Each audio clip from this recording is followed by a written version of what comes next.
गीता उपदेश के अनुसार भगवान कृष्ण का विराट स्वरूप में अर्जुन से कहते हैं, हे अर्जुन, अनादि होने से और निर्गुण होने से यह अविनाशी परमात्मा शरीर में स्थित होने पर भी वास्तव में न तो कुछ करता है और न लिप्त ही होता है।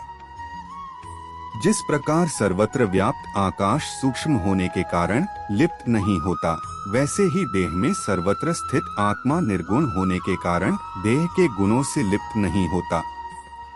हे अर्जुन, जिस प्रकार एक ही सूर्य इस संपूर्ण ब्रह्मांड को प्रकाशित करता है, उसी प्रकार एक ही आत्मा संपूर्ण क्षेत्र को प्रकाशित करता है। इस प्रकार क्षेत्र और क्षेत्रज्ञ के भेद को तथा कार्य सहित प्रकृति से मुक्त होने को जो पुरुष ज्ञान नेत्रों द्वारा तत्व से जानते हैं, वे महात्माजन परम ब्रह्मा परमात्मा को प्राप्त होते हैं।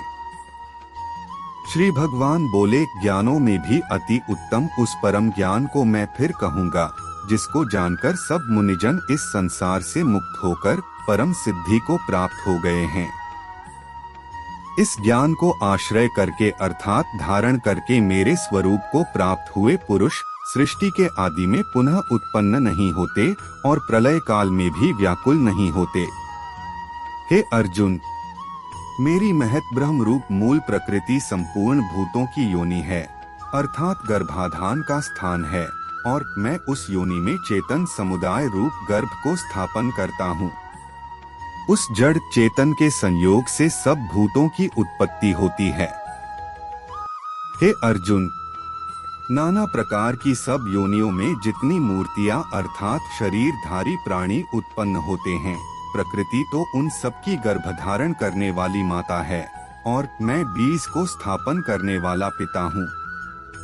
हे अर्जुन, सत्वगुण, रजोगुण और तमोगुण ये प्रकृति से उत्पन्न तीनों गुण अविनाशी जीवात्मा को शरीर में बांधते हैं।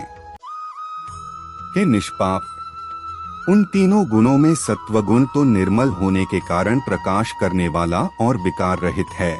वह सुख के संबंध से और ज्ञान के संबंध से अर्थात उसके अभिमान से बांधता है। हे अर्जुन, राग रूप रजोगुण को कामना और आसक्ति से उत्पन्न जान। वह इस जीवात्मा को कर्मों के और उनके फल के संबंध से बांधता है। हे अर्जुन, सब देहाभिमानियों को मोहित करने वाले तमोगुण को तो अज्ञान से उत्पन्न जान। वह इस जीवात्मा को प्रमाद, आलस्य और निद्रा के द्वारा बांधता है।